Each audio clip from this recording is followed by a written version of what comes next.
నమస్తే, మీరు చూస్తున్నవి ETV for you elections ప్రత్యేక కార్యక్రమాలు. భద్రాద్రి కొత్తగూడెం జిల్లా కొత్తగూడెం ప్రకాశం స్టేడియంలో ఈ నెల 4న ఉదయం 11 గంటలకు జరిగే ముఖ్యమంత్రి రేవంత్ రెడ్డి బహిరంగ సభకు ప్రజలు అధిక సంఖ్యలో హాజరై జయప్రదం చేయాలని కొత్తగూడెం శాసనసభ్యులు కూనంనేని సాంబశివరావు పిలుపునిచ్చారు. శుక్రవారం ఉదయం కొత్తగూడెం సిపిఐ ఏఐటియుసి శేషగిరి భవన్లో జరిగిన మీడియా సమావేశంలో ఏర్పాటు చేసిన సందర్భంగా ఆయన మాట్లాడుతూ సిపిఎం పార్టీలతో పాటుగా మిత్రపక్షాలు బలపరిచిన కాంగ్రెస్ ఖమ్మం ఎంపీ అభ్యర్థి రామసహాయం రఘురామరెడ్డి గెలుపును కాంక్షిస్తూ కొత్తగూడెంలో ఏర్పాటు చేసిన భారీ బహిరంగ సభకు ప్రజలు అధిక సంఖ్యలో పాల్గొని ముఖ్యమంత్రి రేవంత్ రెడ్డి సభను జయప్రదం చేయాలని కోరారు. కొత్తగూడెం శాసనసభ్యులుగా గెలిచిన తర్వాత కొత్తగూడెం అభివృద్ధిపై దృష్టి సారించిన కూనంనేని సాంబశివరావు ప్రత్యేకంగా రూపొందించిన ప్రణాళికను ముఖ్యమంత్రి రేవంత్ రెడ్డికి మెమోరాండం రూపంలో సమర్పించనున్నట్లు తెలిపారు. ఈ విలేకరుల సమావేశంలో సిపిఐ జిల్లా కాంగ్రెస్ పార్టీలోని ముఖ్య నేతలతో పాటుగా సిపిఐ, సిపిఎం, టీజేఎస్ మిత్రపక్షాల కూటమి నాయకులు పాల్గొన్నారు.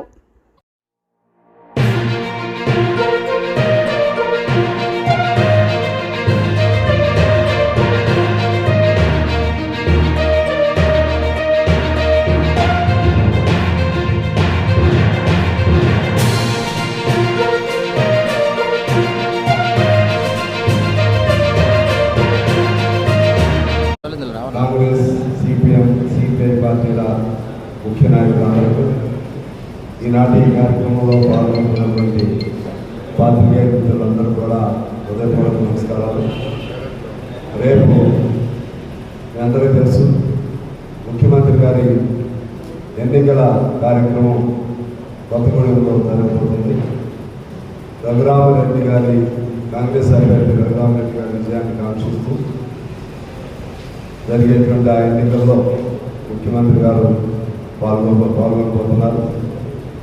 అది సమయం ఇబ్బందిదాయకమైన సమయమైనా బాగా ఈ ఎండల్లో ఆ మీటింగ్ పెట్టడం అంటే అది సాహసోపేతమైనటువంటి నిర్ణయమే.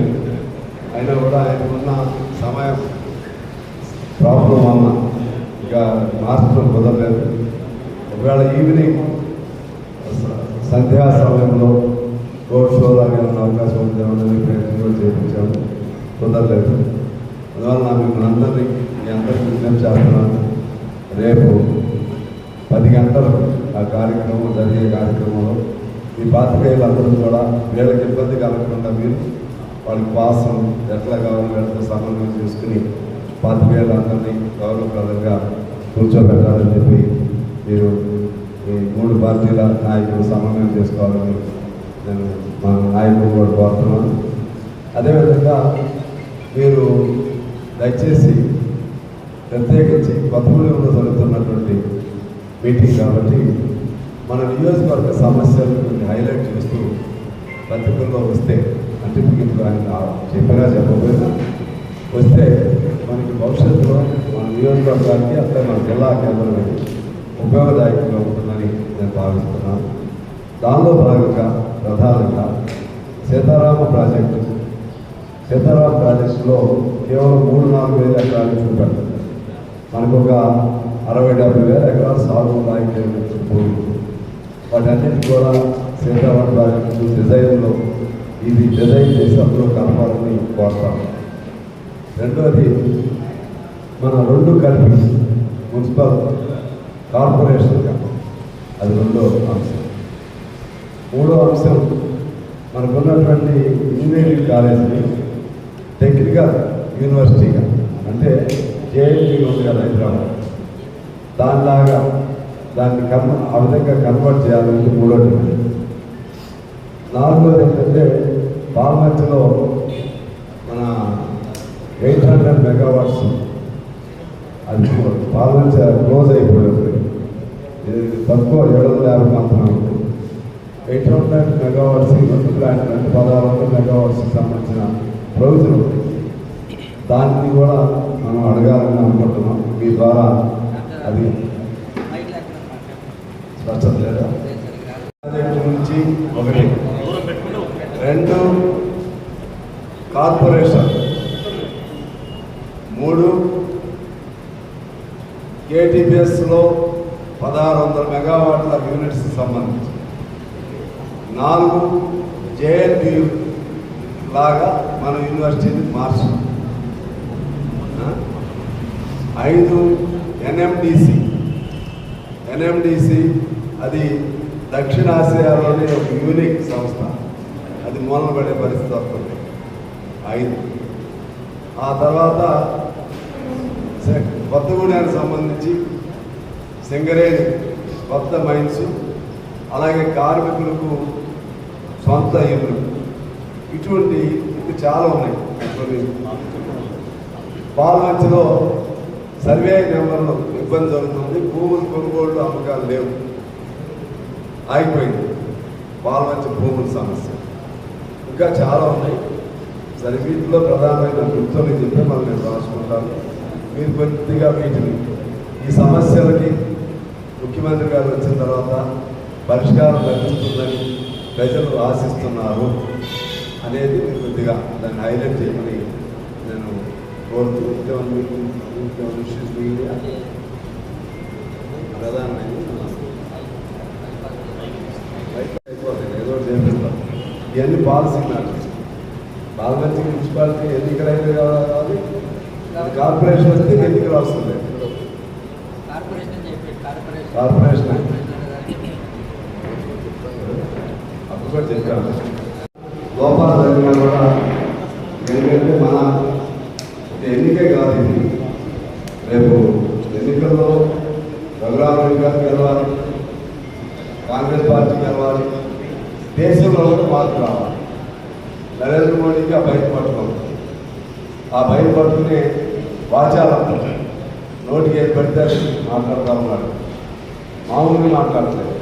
అసలు ఎప్పుడూ లేని విధంగా దిగజారిపోయిన పద్ధతిలో మాట్లాడుతున్నాడు. ముఖ్యంగా ముస్లింలకి హిందువులకి పెద్ద ఘర్షణలు రేకెత్తించే విధంగా.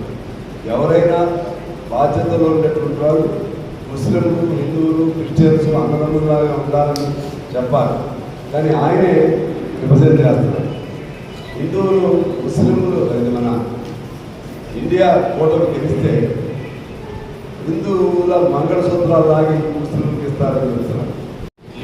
అదే పద్ధతిలో మంగళసూత్రాలు, ఆస్తులు, ఆ తర్వాత రిజర్వేషన్ మీడియా దానిలో పెట్టారు. ఎందుకు పెట్టారు, ఏమని పెట్టారు? నువ్వు డైరెక్ట్గా రిజర్వేషన్ తీసేస్తా అంటున్నావు. తీసేస్తా ఉన్నప్పుడు సహజంగా సోషల్ మీడియా వాళ్ళు ఏమంటారు, ఇవాళ ముస్లింలు తీసేస్తారు, రేపు ఓబీసీలు కూడా తీసేస్తారు కదా. అది చాలా అసలు రిజర్వేషన్లే ఉందని ఆర్ఎస్ఎస్ చాలాసార్లు చెప్పింది.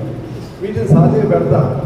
దాన్ని తీసుకుని కేసు పెట్టి ఏదో భయభ్రాంతులు గురి చేసి తద్వారా ఇష్యూని డైవర్ట్ చేసి ఎన్నికల స్పీడ్ తగ్గించాలని ఇటువంటివన్నీ పడరాని పాటు దిగజారుని పద్ధతికి నరేంద్ర మోడీ గారు పాల్పడుతున్నారు.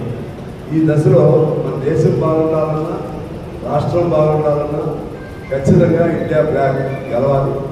ఇప్పుడు వరకు జరిగినటువంటి 190 చిలుకు మూడో దశ ఇప్పుడు వరకు వాళ్ళకి వన్వేగా లేదు. ఇండియా బ్లాక్కి కొంచెం మొగ్గు కనపడుతుంది సర్వేలు. దాంతో ఇంకా భయపడుతున్నారు. భయపడి అన్నిటికీ సర్వసిద్ధం అవుతున్నారు. సర్వసిద్ధం అంటే బరి తెగించేస్తారు. హిందువులు, క్రిస్టియన్స్, ముస్లింలు రోజు ఇదే రిజర్వేషన్.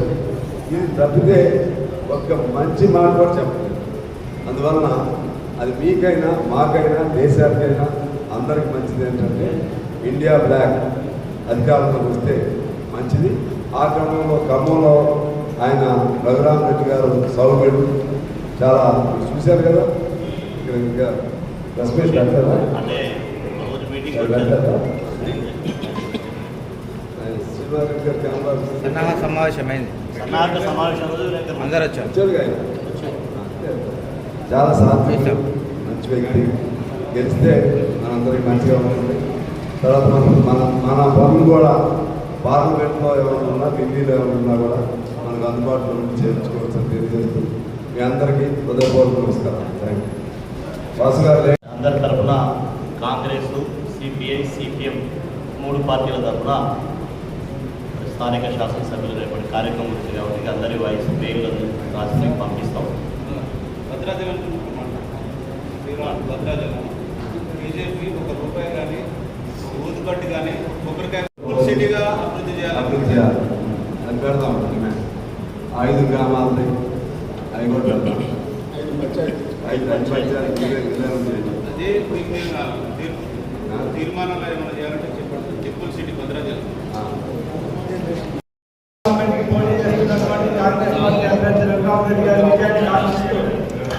రేపు జరిగేటటువంటి రేవంత్ రెడ్డి గారి బహిరంగ సభను చేర్చాలని కోరుతూ అనేక విషయాలు సంపూర్ణ గారు చెప్పారు. ప్రజలందరూ కూడా ఆ బహిరంగ సభను విజయవంతం చేయాలని చెప్పేసి 3 పార్టీలతో వామపక్షాలు కాంగ్రెస్ విజ్ఞప్తి చేస్తూ ఈ కార్యక్రమంలో పాల్గొన్నటువంటి మీడియా మిత్రులకి నాయకులకి అందరికీ ప్రత్యేక ధన్యవాదాలు తెలియజేస్తూ 2 తెలుగు రాష్ట్రాల్లో జరుగుతున్న ఎలక్షన్ ప్రత్యేక కార్యక్రమాలు చూస్తూనే ఉండండి మీ ఈటీవీ4U ఛానల్లో.